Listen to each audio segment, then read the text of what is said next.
최근 텔레그램 대화방을 중심으로 딥페이크 성범죄가 확산하고 있습니다. 한 주 동안 이어졌던 논란의 사건 사고 속 법적 쟁점을 전문가 모시고 짚어보도록 하겠습니다. 서정빈 변호사와 함께합니다. 어서 오십시오. 안녕하십니까. 변호사님, 먼저 이 얘기부터 해봐야 될 것 같아요. 텔레그램 대화방 성착취 문제인데요. 지금 우리나라에 어느 정도로 퍼져 있다고 봐야 하나요? 사실 얼마 전에 이제 외신을 통해서 전해진 사실에 의하면 미국의 한 사이버 보안 업체에서 지난해 9만여 건이 넘는 딥페이크 영상을 분석을 했는데 그중에 50% 이상의 피해자가 한국인인 것으로 밝혀졌다고 합니다. 그래서 각종 외신들은 이 결과를 인용을 하면서 한국은 딥페이크 범죄에 대해서 취약한 국가다. 나아가서는 이런 범죄의 진앙지에 해당한다라는 그런 이야기들도 나오고 있는 상황입니다. 예. 사실 뭐 통계 자료를 보더라도 이런 딥페이크 영상 범죄나 혹은 디지털 성범죄가 늘어나는 추세인 것도 뭐 확인이 되고 있고, 사실 제 개인적인 경험으로도 뭐 이번 주에 또 한번 상담이 있었는데 내용을 보니 한 고등학교에서 한 학급에서 이런 딥페이크 범죄에 여러 명의 피해자가 발생을 하기도 했었습니다. 예. 그만큼 실제 통계 자료나 이런 상황들을 봤을 때 이런 범죄들이 상당히 위험하게 진행이 되고 있다. 우리가 이런 일상에 대해서 상당 부분 위험성이 노출되고 있다. 이렇게 보는 게 맞는 것 같습니다. 예, 뭐 방금 학급 얘기도 해주셨습니다만 뭐 성인뿐 아니고 중고교생, 미성년자 같은 또 교사, 여군, 기자까지 딥페이크 성범죄가 정말 전방위로 발견돼서 충격을 주고 있는 상황인데, 이 다수의 피해자는 물론 가해자까지 10대가 많다 보니까 이 부분을 우려하는 분들이 많더라고요. 네, 그렇습니다. 경찰청 통계에 의하면 지난 3년 동안 딥페이크 범죄 가해자 중에 70% 정도가 미성년자이고 예. 피해자 역시도 60% 이상의 숫자가 이제 미성년자로 다수를 차지하고 있는 것으로 확인됐습니다.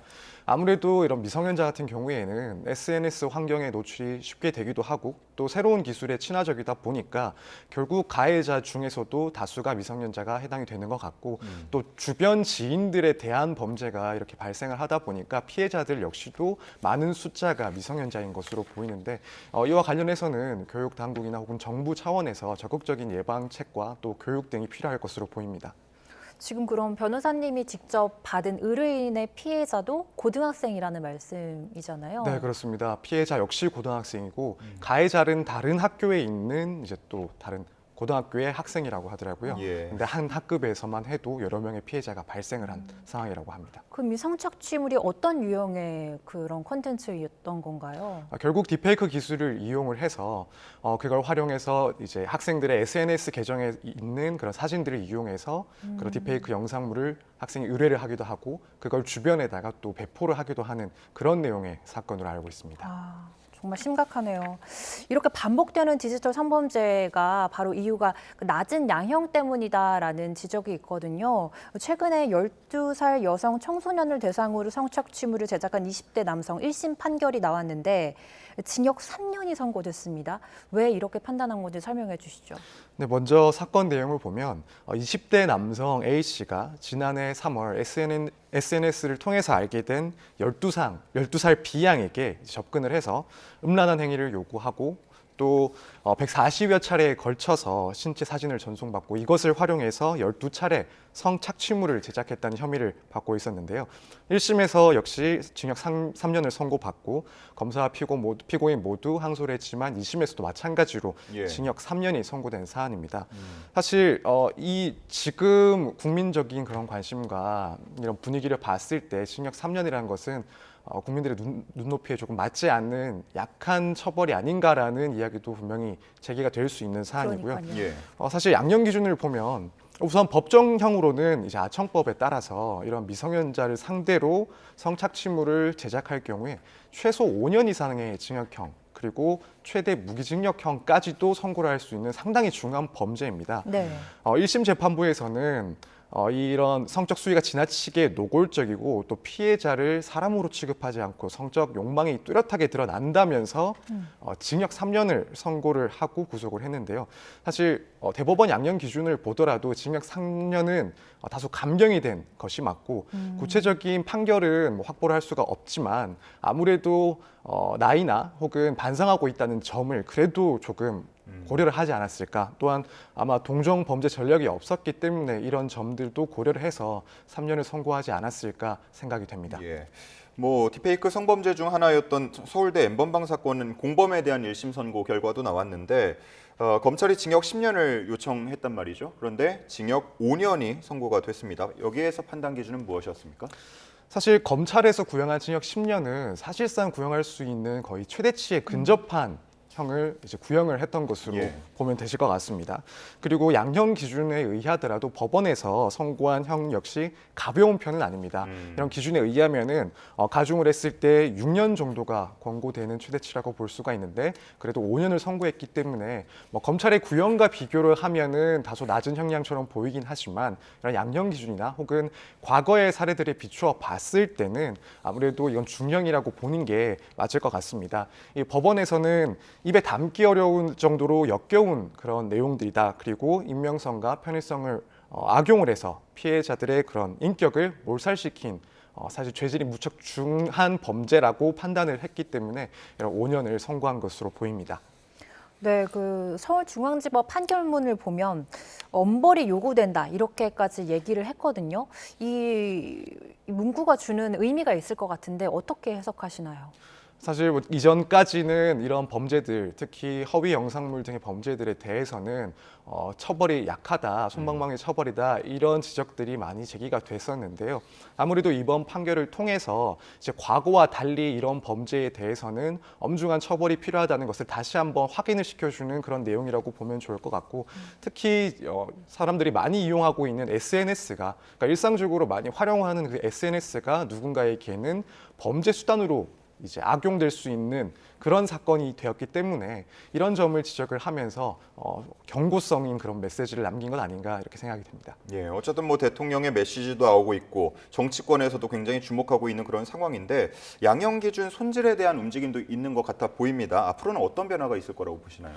근데 지금 정부에서는 이 사안에 대해서 뭐 글로벌 협의체를 구성을 할 것이고 또 대대적인 단속과 처벌 등에 대해서도 검토를 할 것이라고 이제 얘기를 하고 있습니다. 뿐만 아니라 이제 입법을 통해 정부 입법을 통해서 조금 형량이 낮다라고 보이는 점들을 개선을 하거나 혹은 이런 허위 영상물 소지에 대해서는 처벌하지 않고 있는 규정에 대해서 손을 보겠다라는 입장이고, 또 마찬가지로 국회에서도 관련된 법안에 대해서 개정이나 입법을 추진하고 있는 것으로 보입니다.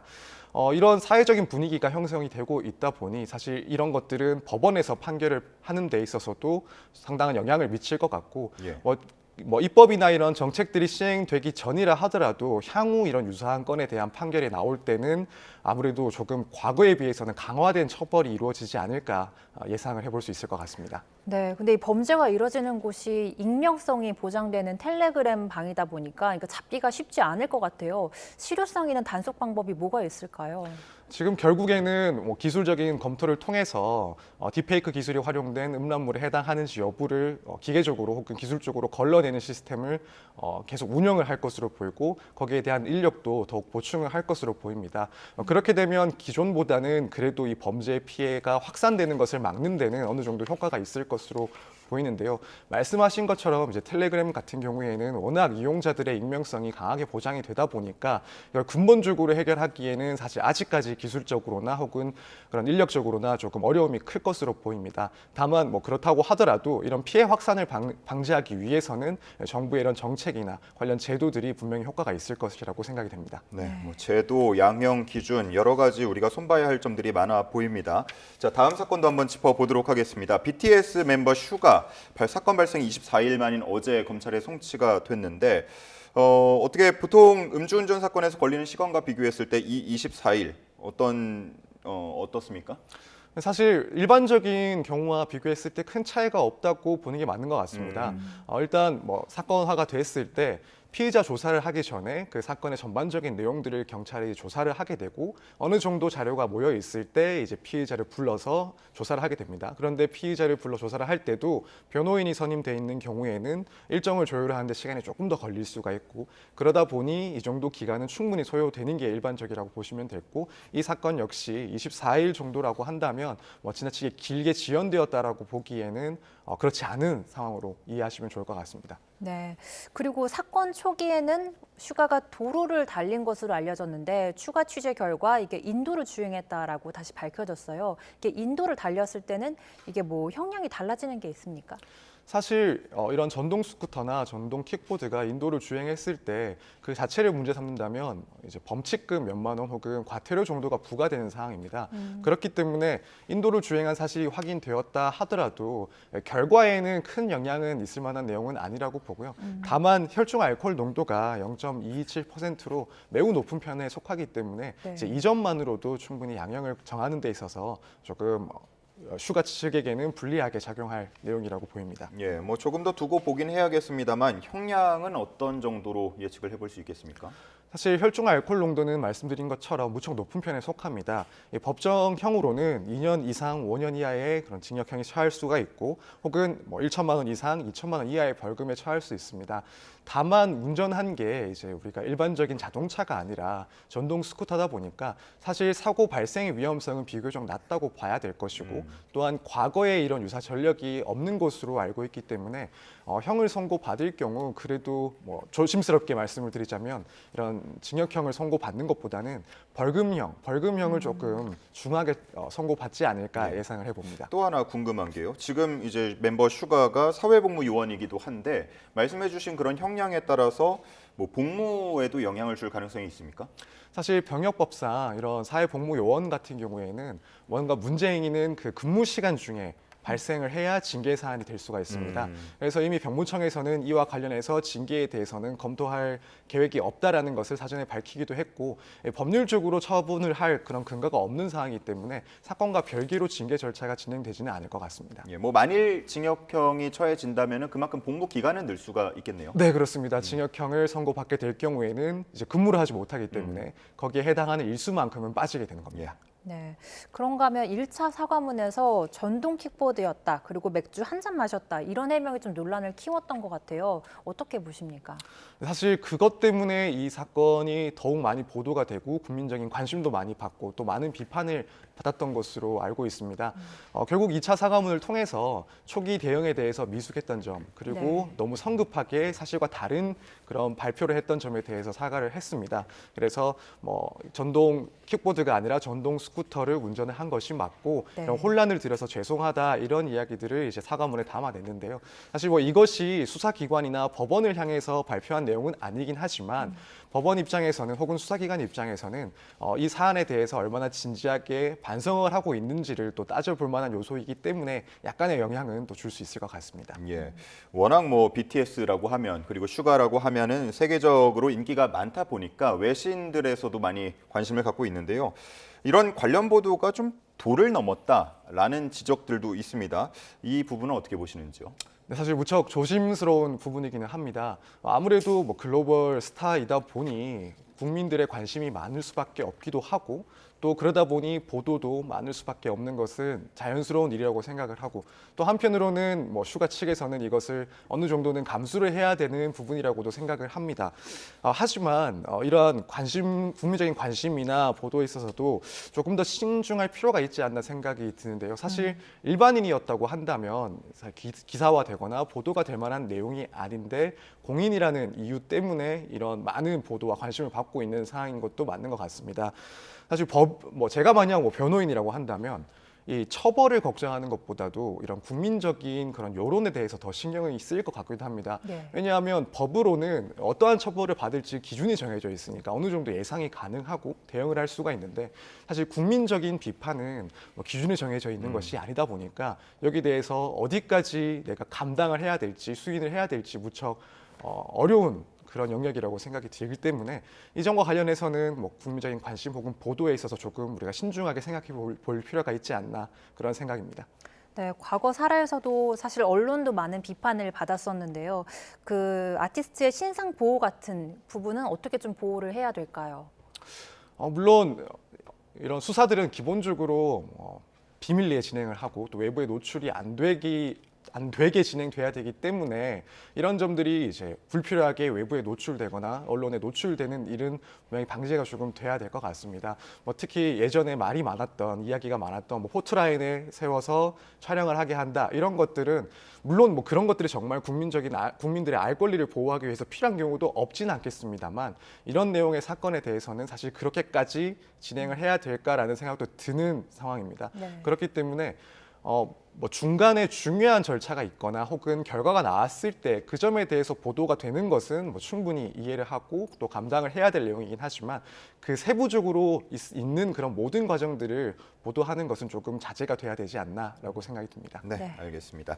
자, 마지막은 이제 간호법 얘기를 좀 해보겠습니다. 국회 본회의를 통과했고요. 특히나 뭐 쟁점이 되는 부분들이 PA 간호사에 대한 법적 테두리가 마련됐다라는 건데 그동안에는 법적 용어가 아니었다고 들었습니다. 의미를 짚어주신다면요?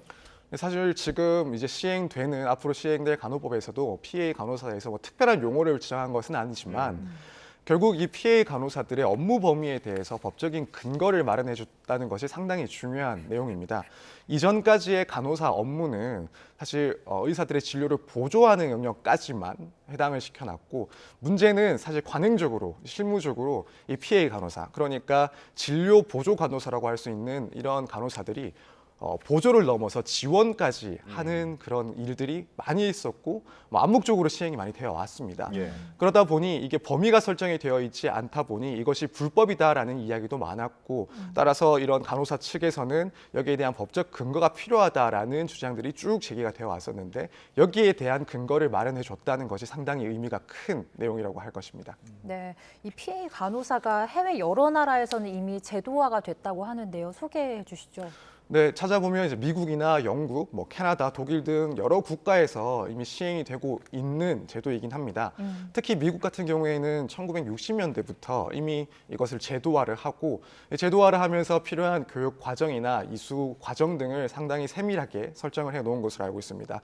그래서 이런 PA 간호사로서 활동하기 위해서는 엄격한 자격 요건이나 그런 교육 과정을 거쳐야 되고 또 자격 취득 후에도 2, 3년마다 교육을 다시 재이수하고 뭐 10년이 지났을 때는 다시 시험을 봐야 된다는 등의 이런 구체적인 제도가 잘 정비가 되어 있는 상황입니다.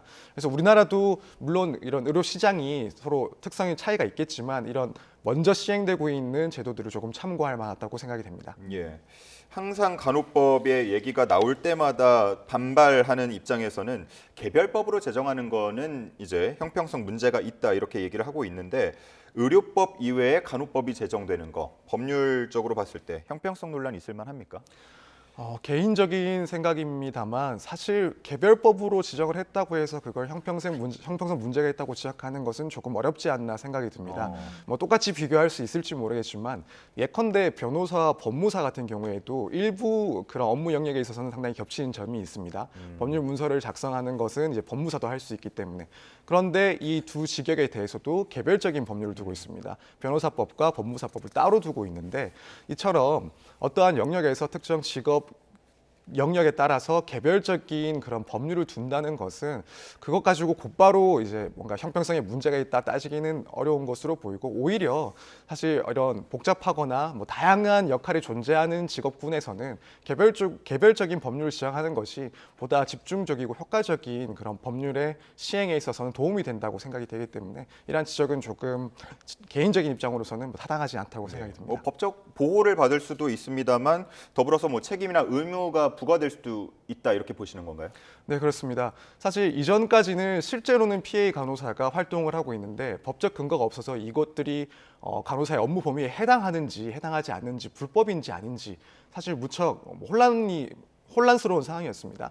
그러다 보니 문제가 터졌을 때 한편으로는 이게 불법일 수도 있고 한편으로는 책임을 지우지 않을 수도 있고 그런 어려움이 있었는데 오히려 이런 법적 근거를 마련하고 이후에 보건복지부령으로 구체적인 업무 범위를 설정을 하면 사실 PA 간호사로서는 자신이 책임을 져야 될 부분이 또 명확해질 수 있는 거고 그런 것들을 지키지 못했을 경우 위반했을 경우에는 뭐 의료법에 의해서 또한 처벌 대상도 되기 때문에 이런 권한이 인정되는 동시에 이런 책임도 사실 강화되는 그런 내용이 아닐까 생각이 됩니다. 네, 지금 간호법 통과에 의사협회가 굉장히 강력하게 반발하고 있거든요. 이 반대하는 주요 이유가 뭔가요?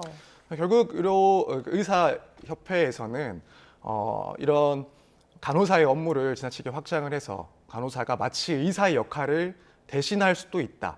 그렇게 되면 국민들의 그런 보건적인 문제가 발생할 수 있다라는 점을 지적을 하고 있는 것으로 알고 있습니다. 예. 근데 또 한편으로는 기존에는 어쨌든 지금 거의 20년 가까이 이렇게 시행되고 있는 현실인데도 이런 법적 근거가 없었다는 것도 분명히 문제가 있는 것이고 네. 그렇다면은 이런 구체적인 범위를 설정하고 근거를 마련해 주는 것이 오히려 국민들 입장에서는 더 안심하고 의료나 진료를 받을 수 있는 상황이 되지 않을까 이런 생각도 듭니다. 예. PA 간호사의 업무 범위 앞으로 뭐 보건복지부령으로 정하기로 했는데 시행령으로 정하는 거는 아무래도 뭐 업무 범위에 대한 논란이 아직 많기 때문이다라고도 볼 수 있을 것 같습니다. 앞으로 좀 주요 쟁점들, 예상되는 뭐 갈등들 뭐가 있겠습니까? 사실 지금은 이제 PA 간호사들의 법적 근거만 투박하게 정해놓은 상황이라서 말씀하신 것처럼 구체적인 업무 범위를 어떻게 설정할 것인지는 정말 더 치열한 논쟁이 있을 것 같습니다. 특히 뭐 의료 행위마다 난이도가 다르고 또 환자들에게 미치는 영향도 다르고 뭐 예를 들면 기도 삽관과 같은 경우에는 난이도가 상당히 있는 시술이라 이를 뭐 PA 간호사가 할 수 있을지 혹은 뭐 피부 외의 그런 수술 부위에 대해서 봉합을 할 수 있을지 이런 점들에 대해서도 구체적인 논의들이 오갈 것으로 보이기 때문에 향후에는 결국 어디까지 허용이 되고 또 어디까지가 허용되지 않는지에 대해서는 상당히 전문적이고 또 치열한 그런 논란이 있을 것으로 보입니다. 네, 알겠습니다. 지금까지 서정빈 변호사 모시고 한 주간 사건 사고 쟁점 알아봤습니다. 변호사님 감사합니다. 감사합니다.